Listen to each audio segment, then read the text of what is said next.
السلام علیکم ورحمۃ اللہ وبرکاتہ۔ سب سے پہلے درود و سلام اس ہستی پر جس کے صدقے سے اللہ تعالیٰ نے اس کائنات کی تخلیق کی۔ اللہم صلی علی محمد وعلی آل محمد۔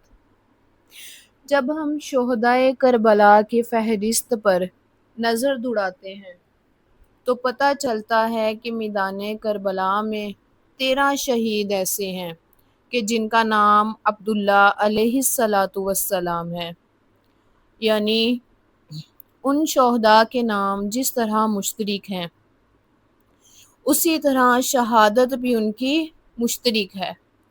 ایک ہی نام، ایک ہی اعزاز شہادت، اگرچہ ان شہیدوں کے اسماء گرامی ایک ہیں مگر اعزاز شہادت میں اشتراک کے باوجود انداز شہادت میں کافی فرق ہے۔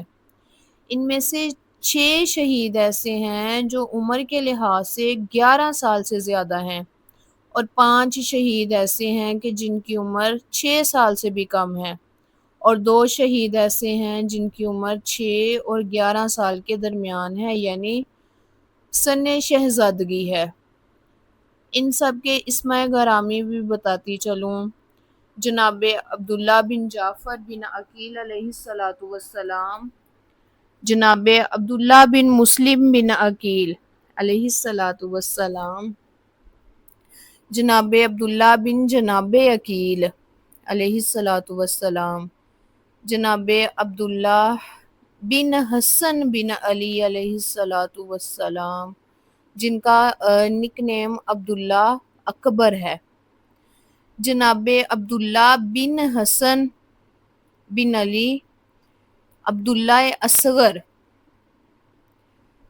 جناب عبداللہ بن زید بصری، جناب عبداللہ بن سبیت، جناب عبداللہ بن عروہ غفاری، جناب عبداللہ بن مسلم بن اوسجا، جناب عبداللہ بن مولا امام حسین علیہ السلام، جناب عبداللہ بن حسن مثنی علیہ السلام، جناب عبداللہ بن عمیر کلبی، جناب عبداللہ بن ابی دجانہ۔ ان 13 شہیدوں میں 6 عبداللہ ایسے ہیں جو غیر سید ہیں۔ ان کے اسماء یہ ہیں: عبداللہ بن مسلم بن اوسجا، عبداللہ بن سبیت، عبداللہ بن زید بصرہ، عبداللہ بن عروہ غفاری، عبداللہ بن عمیر کلبی، عبداللہ بن ابی دجانہ۔ باقی سب خاندان پاک میں سے ہیں۔